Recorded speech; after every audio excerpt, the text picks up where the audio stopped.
Hello and welcome to Monday's Look East. Later in the programme, the recipe for a perfect marriage. Half a pig, 6 virgins, an MP and Claire Rayner. But first tonight, in the last 10 years, 5 pilots of vintage aircraft have died at air shows. Yesterday, Michael Proudfoot became the 6th. He was performing low-level aerial acrobatics at a display at Duxford in Cambridgeshire when his Second World War plane spun out of control in front of thousands of spectators. Mr. Proudfoot, known as Hoof, was 54 and a well-respected pilot. Tributes have been pouring in all day. The scene of the crash remains cordoned off today while investigators continue to recover the debris from the World War II fighter plane and the 10 stationary aircraft it hit as it slewed across the runway. Videos like this, shot by spectators, will also be studied by aviation crash experts. The film shows the final seconds before the plane crashed to the ground. The P-38 Lightning aircraft was performing a daring low-flying display when pilot Michael Hoof Proudfoot lost control. After successfully completing a roll, he appeared to attempt a repeat when the manoeuvre went disastrously wrong. I thought to myself, he's never going to pull out. And suddenly his wingtip hit the ground and it just burst into flame. All I could see at the corner of my eye was this fireball coming down the runway and everybody was shouting, "Oh no." There's a whole shockwave through the whole place. It was absolutely silent. People with so much respect, you know, and this went on for a long time. From the moment it happened, it just gave a pretty awful atmosphere across the whole place. And I've never seen anything like it in my life before and hopefully never will. None of the spectators was hurt in the crash. Large crowds left the show in silence. A lorry driver travelling along the M11 at the time suffered shock when his vehicle was hit by flying debris. It was the first fatal accident at Duxford Imperial War Museum in the 23 years it's been staging air displays. We have trained for this. We do put exercises into operation on a regular basis. I think it went well. But sadly there was a death and that's a tragedy. Michael Proudfoot, an ex-RAF man filmed by Look East 8 years ago, was one of the most experienced pilots of historic military aircraft. Married with 2 sons, one of them is a pilot, he was a captain for Britannia Airways. Tributes to him have been arriving at Duxford throughout the day. He was a very, very professional, very experienced, always cheerful, but always serious with the things that mattered, and very, very careful, and a very, very accomplished pilot. Experts from the Civil Aviation Authority's Aircraft Accident Investigation Branch are studying several theories. One is the possibility that a control line in the plane snapped during the manoeuvre. Sally Chitsoy, Look East, Duxford. A teenager who lost a part of an ear in a car crash a year ago will have an operation tomorrow which she says will make her feel normal again. Now, Rachel Bryan from Norfolk is looking forward to things her friends take for granted, like tucking her hair behind her ears and wearing sunglasses. Looking in the mirror has been particularly traumatic for Rachel Bryan over the last year. Her reflection is a reminder of the horrific car crash in which she severed her ear. The last 12 months have been a testing time. It hasn't really been that difficult, it's just little things that get to you, and the jokes are a bit hard to deal with sometimes, but not all the time. And it's just things that you find were there and you can't do them anymore, like tucking your hair behind your ear and wearing sunglasses and things. But her life is about to change. Now that her ear wound is fully healed, she's ready for surgery. To preserve the piece of flesh which was torn off in the accident, doctors inserted it beneath the skin on her scalp. Tomorrow it will be removed and reattached to the ear. What we'll do is take the cartilage, which had its blood supply removed. We've re-established the blood supply to this cartilage by taking a lining of the scalp. We're then going to move the lining and the cartilage and covering it up with a skin graft, which we're going to take from the scalp because that's a very good colour match. Will it ever look the same as it was before it was damaged? No, sadly, we can't do what God originally gave us, but we will think that it'll look a great deal better than it does at the moment, but it will take maybe a year or 2 for the scarring to settle down. But already 14-year-old Rachel is planning something which was out of the question until now, a short new haircut. Maybe a bit shorter up here, maybe. And shove a new ear? Yeah, maybe shaved from the back a bit. This is all part of Rachel's determination to triumph over her injury. I'm not really looking forward to going to hospitals because I don't like them very much, but I am looking forward to the operation because I'll get my ear back and I'll have 2 ears again and be normal, and I'll be able to do little things that I wasn't able to do Looking good is what matters to most teenagers, and Rachel knows that once the surgery is completed, her self-confidence will be fully restored. Melissa Jackson, Look East, North Wold. Well, we obviously send our best wishes to Rachel. We'll let you know how she gets on, and when she's well enough, we'll catch up with her again. A gynecologist who indecently assaulted a waitress in a restaurant has been told he can go back to work. Northampton General Hospital says he will return to all his duties as soon as possible. Edward Shackstead was convicted of indecently assaulting a waitress in a restaurant. He was given a 2-year conditional discharge last week. Mr. Shackstead was suspended from his work with NHS patients when the charges were first made. Today he met managers at Northampton General Hospital to be told he can return to work. The court has taken a view. We understand that, and of course we did suspend him as soon as we knew something was happening, but until we knew what the magnitude of it was. But now we think that it's reasonable to sort of put that behind us, and since there does seem to be such a lot of support for him, it would seem inappropriate just to carry on with a suspension.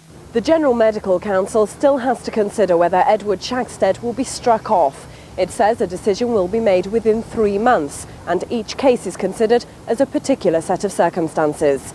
Liz Goddard, Look East, Northampton. A man's being treated for shotgun wounds after what police describe as a bizarre accident. The 37-year-old man apparently stopped on the Welford to Naseby Road in Northamptonshire to talk to a man carrying a gun when it went off. He's being treated for head injuries. Porters at 2 Norwich hospitals have begun a work to rule an overtime ban. The staff employed by the private contractor Medigard say wages have been cut by up to £50 a week. They say they've been prevented from speaking out by their employers. A man who helped a young mother board a train from Peterborough to York ended up with a 200-mile away day trip himself when the doors shut behind him. Chris Owen from Cambridgeshire had the unexpected journey after being told the doors couldn't be unlocked again for safety reasons. Nuclear Electric says leaking fuel pins at Sizewell B power station in Suffolk are not a safety hazard. The fault was discovered during a routine maintenance check. The details emerged as British Energy began trading shares on the stock exchange. Sizewell B shut down 2 weeks ago for its first routine maintenance session. It's a lengthy task involving 1,000 people. All 50,000 fuel pins in the core of the reactor have to be checked. Most will be put back, some will be replaced. It was during tests on the water which holds the tubes that a radiation leak was discovered. It's thought from between 1 and 5 pins. As we shut down, we were monitoring the water that cools the fuel, and in monitoring that water we found some activity which was indicative of a small number of fuel pins that had failed. The course of action now is, as we defuel the reactor, which is part of the routine that we follow in a refueling outage, we will seek to identify which fuel pins precisely have failed, and then we will put fuel back into the reactor, leaving those failed fuel pins behind. The company says there's no risk to employees or members of the public, and the power station will be up and running on schedule in mid-August. Karen Ainley, Look East, Suffolk. Police in Suffolk are warning drivers not to throw cigarette ends out of their cars. 2 people have already been reported after a fire in Tunstall Forest at the weekend. The risk of fire in Forest and Heathland is greater than usual. Last year, fire crews across the region were stretched to the limit after cigarettes and broken glass were responsible for a number of fires. Police in Norfolk have begun their summer drink drive campaign. Accidents in the county which are related to drink are up by 15% on last year. Tomorrow, Northamptonshire police begin their crackdown on summer drink drivers. Rail passengers have been taking a journey back in time. A steam train used in Norfolk in 1944 to ferry evacuees when they arrived from London has been on the rails again.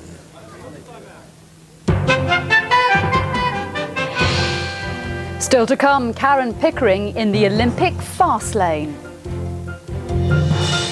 And we meet the couple who claim they never argue.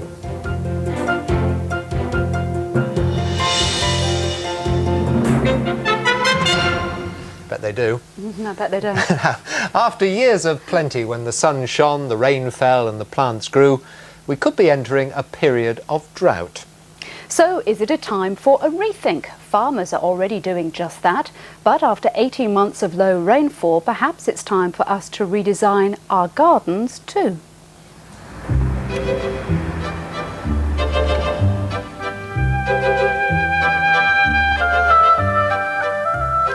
Familiar scenes of a traditional English garden, but years of dry summers have meant that this garden is becoming increasingly difficult to maintain, requiring gallons of water to keep it beautiful and green.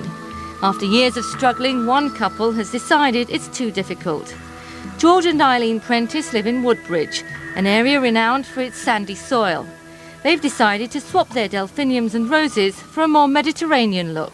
We decided it wasn't a good idea to keep on putting water onto ground that wasn't going to absorb it. It was just going to run away into the road, and the plants that we had put in were not suitable, obviously, for this type of soil, and they kept just dying off. So we talked it over and decided we would have to do something rather drastic. It's a very low maintenance garden.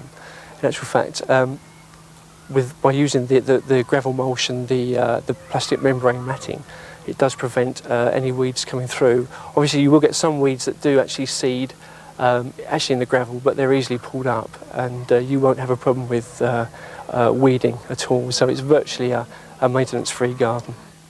With only 10 millimetres of rainfall in the Woodbridge area so far this year, keeping the earth moist is a major task.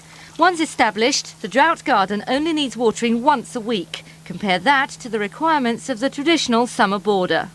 I do water every evening. You have to with this dry sandy soil, because as soon as you put a drop of water on this sandy soil, it just evaporates. You really do need a lot of water. And how long do you water for? Oh, anything up to 2 hours. But perhaps the most attractive aspect of the drought garden is that it means you can abandon the lawnmower and hopefully save on the backache. Mariam Ismdar, Look East, Suffolk. No backache and maintenance free. Sounds perfect, doesn't it? Now, I must remind you to look out for a new series on gardens. We'll be starting the programme very soon. Pete Gibbs will be here later to tell us if we can expect any rain too. I'd miss mowing my lawn. Well, later in the programme, a piece of pig if you can prove you don't argue. But first it's sport and a big weekend for Northamptonshire. Here's Roger Farrant.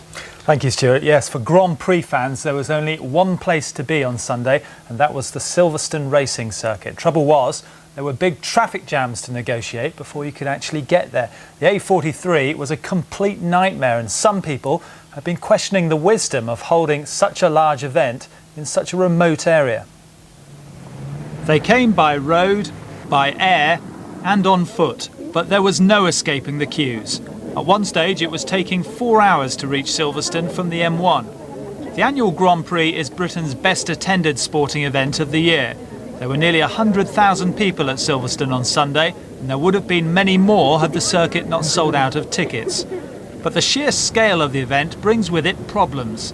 The Daily Telegraph's motor racing correspondent says the Grand Prix has outgrown Silverstone. It's perfectly clear to anybody who goes in there regularly that when you're going in there for the Grand Prix, you're going to have a long wait, long queues, a lot of aggravation going in and out of the track, and it's very difficult to find satisfactory car parking with access to where you want to be once you're in the circuit. As you know, there's a Silverstone bypass being built, and that will enable us to ease the traffic flow problems that we have, but we won't increase the capacity of the circuit. We believe that's the right number for us. It took me 1 hour and 55 minutes to get from the press centre to where my car was actually parked within the confines of the circuit. Now for me, that's a very long time when you're in a hurry and you're busy and every minute counts in a working day.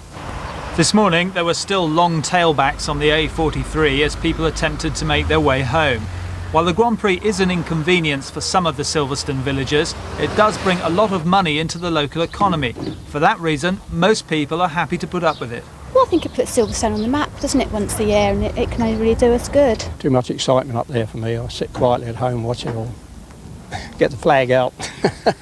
Silverstone and Grand Prix go together, and I think before you move here, you either love it, you would not move here unless you want to be with the cars. And Jacques Villeneuve crosses the line to win the British Grand Prix Villeneuve's victory has enabled him to close the gap on championship leader Damon Hill, who span out after 27 laps.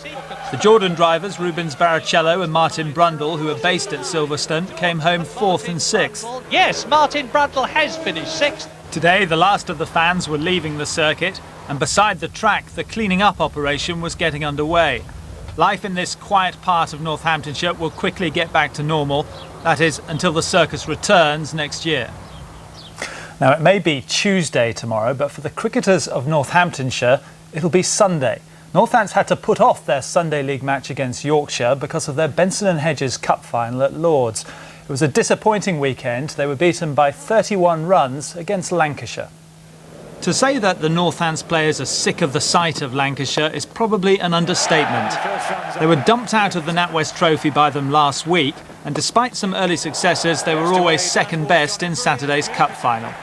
Neil Fairbrother top scored for Lancashire on 63. Their total of 245 was a daunting target for the Northants batsmen. With openers David Capel and Alan Fordham mustering only 4 runs between them, it was starting to look impossible. Austin is having an inspired spell here. Rob Bailey and Richard Montgomery steadied the ship, but when Warren Hegg took 2 catches, the fight back was effectively over. Curtly Ambrose had to use a runner when he batted in the closing stages of the innings. Ambrose has injured his hamstring and will be out of action for 2 weeks. Northants were all out for 214 runs. The Sunday League is now their only chance of a trophy. Or should that be the Tuesday League? The Ipswich swimmer Karen Pickering is just 5 days away from what she calls the challenge of her life.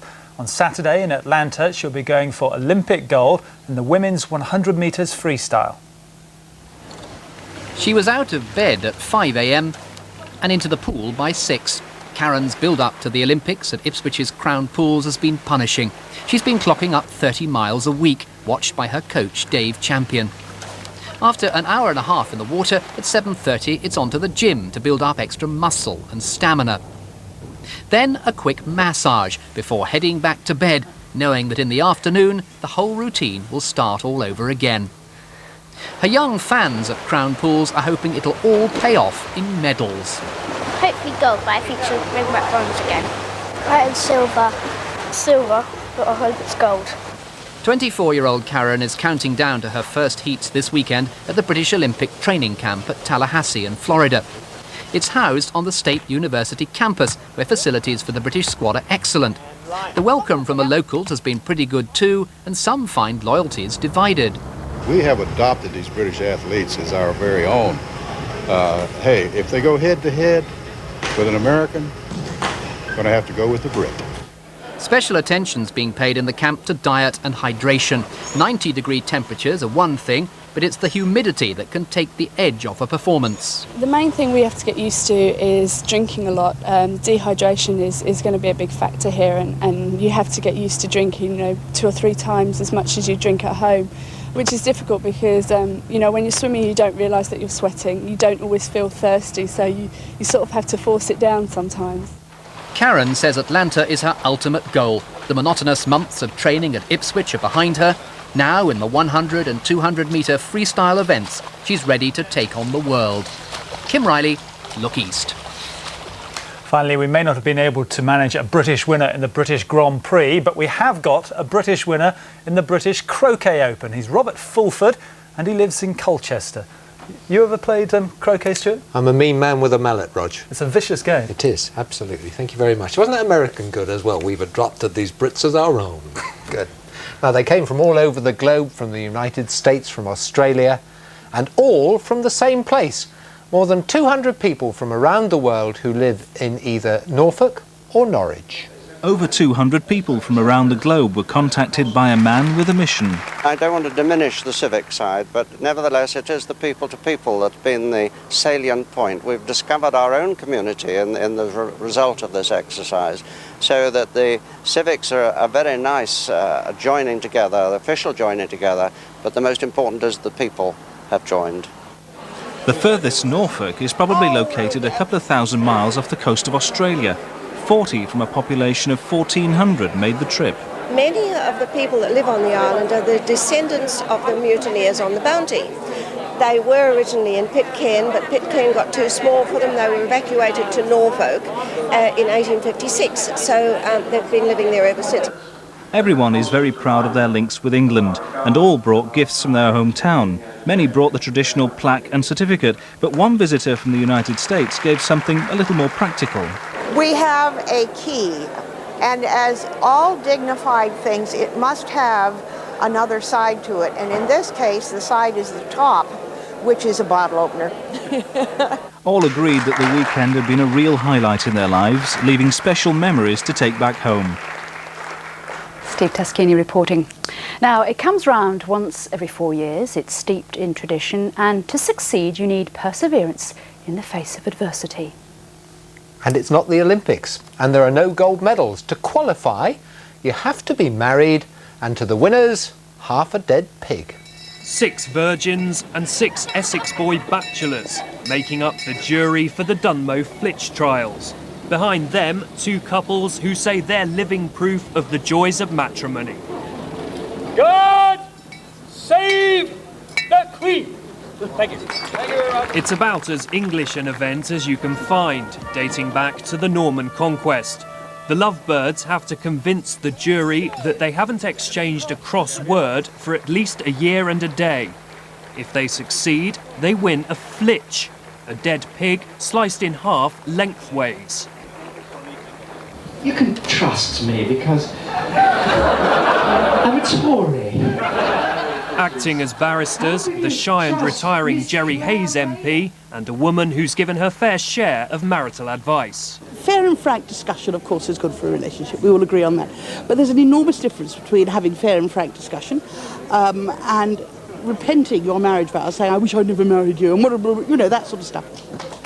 Among the couples or claimants are Alan and Sheila from Chelmsford. They face a grilling from Jerry and receive a little help from Claire. But there's no sign of a cross word. And the Virgin's verdict? For the claimants. As soon as we settled down, got into our stride, really got into the flavour of the afternoon proceedings, and I certainly enjoyed it. I think we both did. And with that, it was back to the love nest with a pig for company. Prime concern to whoever is elected. Next flitch trial in the year 2000. Steve Kingston, Look East, Dunmow. I thought you were going to link to the weather. No, it's your turn. Oh, is it? Go on, you do it. All right. We never argue, on it. Pete, it's over to you. Well, certainly no arguing that it's rather dry at the moment. I just had 2 weeks in southwest Scotland where it was actually a pleasure to get rained on once or twice and to see some bright green grass as well. That's certainly been in very short supply for the livestock around our part of the world. Hardly surprising when you think as many parts of the region have had less than a quarter of their normal rainfall over the last 3 months. And I have to say, there's no real sign of any rain during the rest of this week either. But after the hot temperatures of the weekend, we've seen quite a change coming in during today. Certainly for this evening, it's rather on the chilly side for Norwich, only about 15 degrees at the moment. It's all because of that northeasterly wind blowing in. Not too bad for the west of the region, though. Still some sunshine there and still reasonably warm, 20 degrees in Luton.